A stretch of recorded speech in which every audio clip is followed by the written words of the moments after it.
വർഷത്തിലുള്ള വീട്ടിൽ തന്നെയായിട്ടുള്ള മെയിൻ്റനൻസും കാര്യങ്ങളൊക്കെ നടത്തിക്കൊണ്ടിരിക്കുകയാണ്. ഇതിൻ്റെ ഭാഗമായിട്ട് നമ്മൾ ബമ്പറും കാര്യങ്ങളൊക്കെ അഴിച്ചു വെച്ചിട്ടുണ്ട്. ബോൾട്ടും എല്ലാം തുരുമ്പും കാര്യങ്ങളെല്ലാം ക്ലീൻ ചെയ്യണം. ഇനി ലൈറ്റിൻ്റെ വയറിങ്ങും കാര്യങ്ങളൊക്കെ തുടങ്ങിയിട്ടുണ്ട്.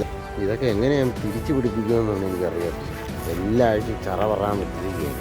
ഏകദേശം 1 മണിക്കൂറിനുള്ളിൽ ഒരു സ്ട്രിപ്പ് ലൈറ്റ് സെറ്റ് ചെയ്തിട്ടുണ്ട്. ഇപ്പുറത്തെ സൈഡ് സെറ്റ് ചെയ്യണമെങ്കിൽ ഇതിൻ്റെ അടിയിലുള്ള ഹെട്ടായി വരുന്നില്ല. സോ ഗായ്സ്, അങ്ങനെ നമ്മുടെ സ്ട്രിപ്പ് പരിപാടി കഴിഞ്ഞു. പിന്നീട് ഇരിപ്പുണ്ട്. ഇതാണ് സംഭവം. ശരിക്കും സ്ട്രിപ്പ് ലൈറ്റ് ഇൻഡിക്കേറ്റർ വിത്ത് DRL ആണ്.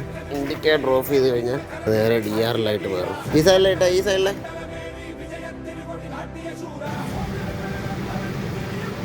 ഓഫ് ചെയ്ത രണ്ടും ഇൻഡിക്കേറ്റർ എന്നിട്ട് സെറ്റ്.